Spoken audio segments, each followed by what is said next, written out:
Hi, this is Jesse Randall from Michigan State University. We're out here in the Upper Peninsula outside of Escanaba. We're coming to you today because there's some renewed interest in planting food plots and in planting orchards, both for human consumption but also for wildlife. There's some talks going on right now in the wildlife management community that are going to change how we manage our deer herd with chronic wasting disease. And we are going to need to diversify our food selections. And so we thought the best way to show you what to do is to bring you this video. And today we're going to go out and we're going to plant a fruit orchard. We're going to have about 6 to 7 trees go in the ground. And we're going to talk to you about the different types of trees that you can buy. We'll talk to you about the spacing on how to plant those trees and what to look for and how to manage those trees. The best time to have planted these trees was about 5 years ago, but we didn't know chronic wasting disease was coming 5 years ago. And so the next best time is today. And so we're going to start this new orchard, and within 2 to 5 years, we're going to have a diverse food source, not only for us at the station, but also for the wildlife that depend on it. So you can follow these tips and tricks and have your own successful orchard in your backyard. So there's a lot of online and local sellers of young potted and bare root seedlings. So these were purchased online last winter. They were shipped early in the spring, and we kept them in our walk-in cooler. It's essential that the seedlings stay moist and that they stay cold so that they're dormant when you go to plant them. You'll see on some of these seedlings that we plant today that some of their buds have expanded and they've started to grow. That has been in a walk-in cooler at 33 to 34 degrees. So time is of the essence. We have to plant these. We've chosen a day where it's overcast, it's just rain, so there's good soil moisture. The reason I like overcast days is when you're working with these seedlings, this plastic bag can become a greenhouse, and you can actually warm the seedlings up and cook the seedlings before they're ever in the ground, and you can kill them by mishandling them. So it's really important that you pull them out of the cooler or pull them out of your basement and plant them quickly. Keep them in the shade if it's sunny. Now we have a slight breeze today, and so we're going to be really careful when we pull these seedlings out that we don't just let them sit on the ground and dry out, because that wind will dry those roots out. Once you've lost your root system through desiccation, you've killed the tree.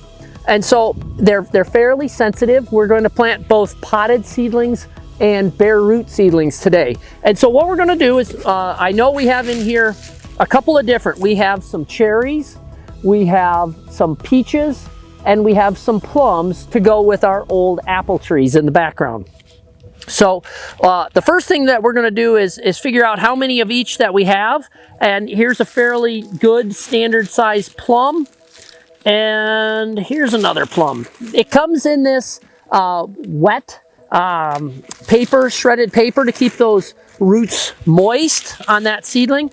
And you want to be careful how you're handling these guys. You don't really want to beat them up too much because it is a plant.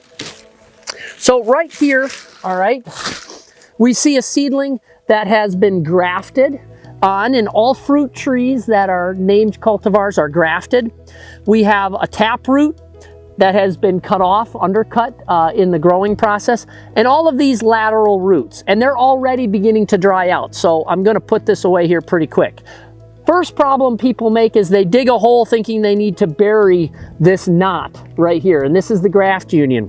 What you're actually looking to do is you want to plant the tree where it goes from root color to bark color. This is called that root ridge or the root collar, all right?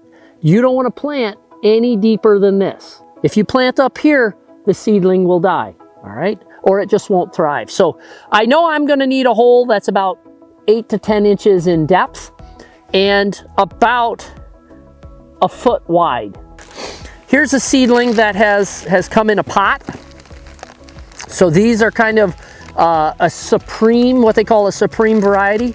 Just because it's in a pot doesn't make it any better than a Bareroot seedling. If you're looking to plant lots of trees, having a Bareroot seedling is a really good option. And so you can see that this one has spent at least a year in this pot. It's formed to the pot, and you'll see when we pull it away that it will lose some of the soil. Its roots will be bound in that pot a little bit.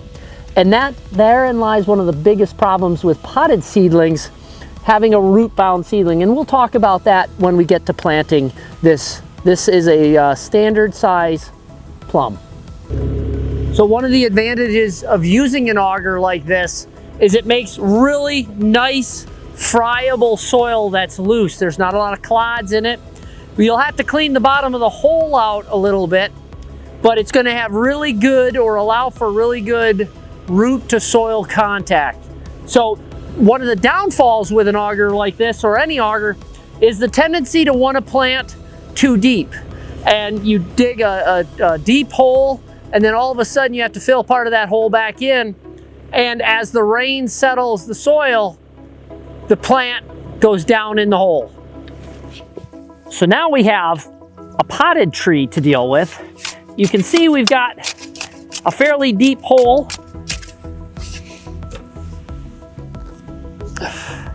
So we're looking at this. You can see where they filled dirt around this seedling, and it started these epicormic sprouts. Now these will come into those suckers.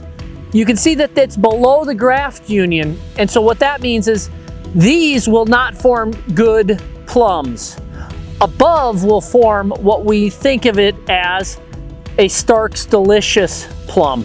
So I'm just going to go ahead and get rid of these epicormic bud shoots. And we're going to see now, as we pull this out, you can see what has happened. This tree has formed now.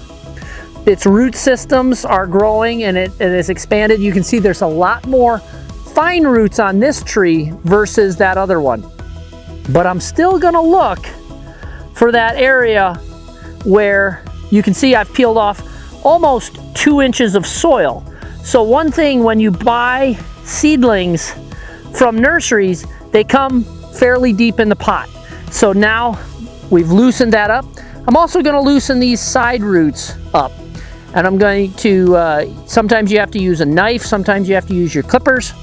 But what this is doing is it's erasing the memory that those roots have. And when we talk about having a tree that is pot bound, that tree has a memory of wrapping its roots around that pot. And when you plant it into the soil, it doesn't forget, and it wants to grow around and around and around, not forming the right architecture that you need underground to effectively get water and nutrients. So we always rough the roots up.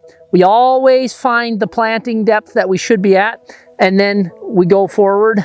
And again, we want to add a little bit in the bottom, knowing that this tree is going to sink a little bit.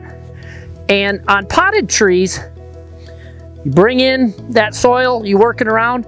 You do not want to leave a lot of air gaps in there, or big air gaps in there. Take the rocks out, take the grass clippings out, work it in. And this is where you have the tendency to really want to mash and get all of the dirt back in.